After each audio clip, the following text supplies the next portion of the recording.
ত্রিপুরার আদিবাসীদের প্রিয় একটা রেসিপি গুদক। আজকে বাঁশকুড়ুল আর কলার মোচা দিয়ে গুদক আপনাদের সঙ্গে শেয়ার করছি। ভিডিওটা কিন্তু বন্ধুরা পুরোটা দেখবেন খুব সুন্দর করে।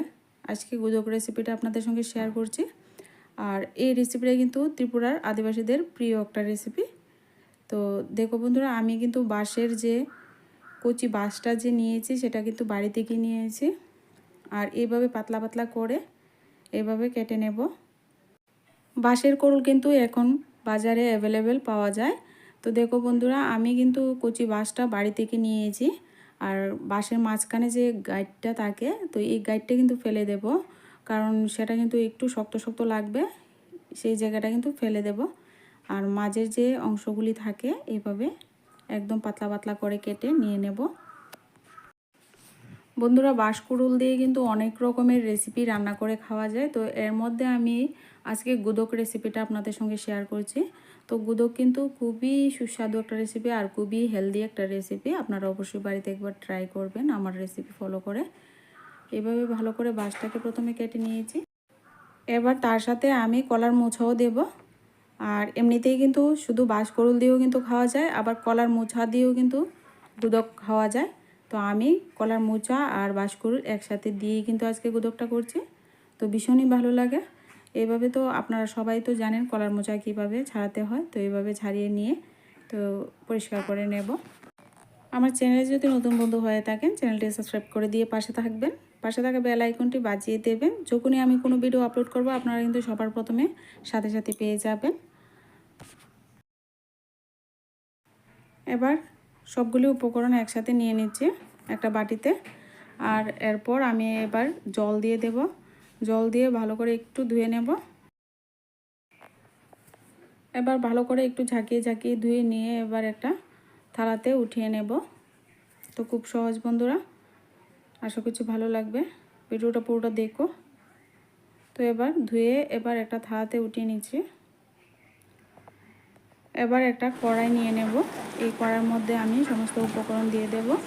আর তার সাথে কিন্তু আলুও দিতে হবে বন্ধুরা। এখানে আমি দুটো আলু লম্বা লম্বা করে কেটে নিয়েছি, দিয়ে দেব। আর এখানে দেখো পরিমাণ মতো কাঁচা লঙ্কা দিয়েছি। কাঁচা লঙ্কা কিন্তু বেশি পরিমাণে দিতে হবে।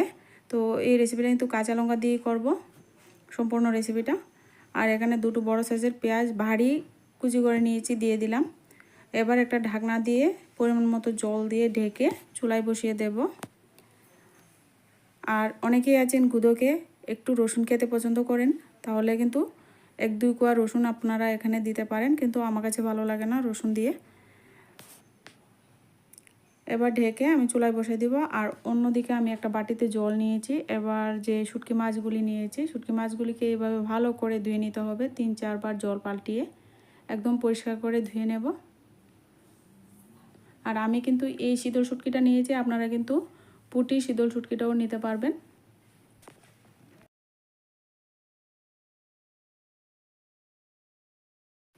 এভাবে কিন্তু ভালো করে আঁশটা ছাড়িয়ে কিন্তু ধুয়ে নিতে হবে। আর আমি চুলায় কিন্তু বসিয়ে দিয়েছি সিদ্ধ হওয়ার জন্য।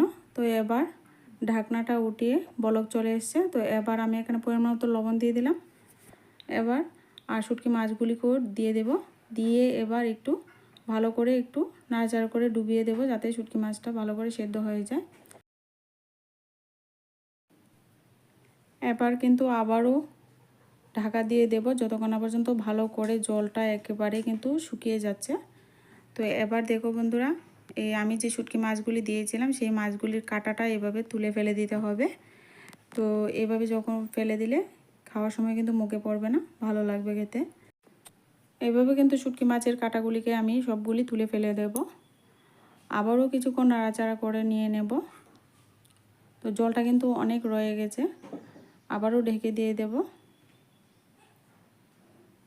তো এবার একটু উলট পালট করে দিচ্ছি নাড়াচাড়া করে। তো দেখো বন্ধুরা, আলুগুলি কিন্তু সিদ্ধ হয়ে গেছে। তো বাঁশটা সিদ্ধ হতে আর একটু সময় লাগে। তো আলুগুলি কিন্তু অনেকটাই সিদ্ধ হয়ে গেছে।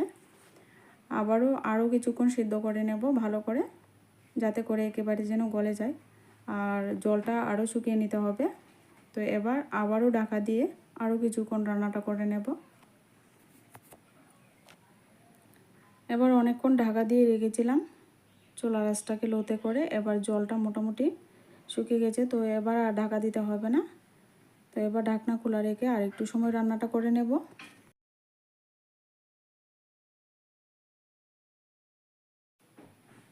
বন্ধুরা নাড়াচাড়া করতে করতে দেখো কত সুন্দর কিন্তু জলটা শুকিয়ে গেছে। তো এরকম একটু জল রাখতে হবে। এবার কিন্তু চুলার আঁচটাকে বন্ধ করে দেব, নামিয়ে একটা বাটিতে ঢেলে নেব।